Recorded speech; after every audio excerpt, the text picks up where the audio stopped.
Nanawagan si Senador Raffy Tulfo ngayong Lunes na isa lang na sa botohan ang mosyon na mag-convene ang Senado bilang impeachment court para sa kaso ni Vice President Sara Duterte. Ang nasabing mosyon ay inihain ni Senate Minority Leader Coco Pimentel. Sa plenary session, binigyang diin ni Tulfo na wala ng dahilan para patagalin pa ang usapin. Kanina pa tayo back and forth. To solve the impasse, we have to put in a vote whether to convene today or tomorrow. Somehow, we have to convene come what may, ani Tulfo.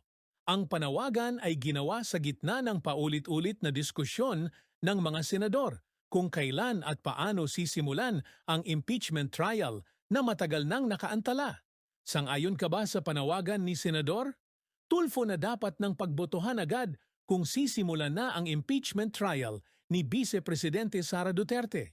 Bakit oo o bakit hindi? Salamat sa panonood. Huwag kalimutang i-like, i-share at mag-follow.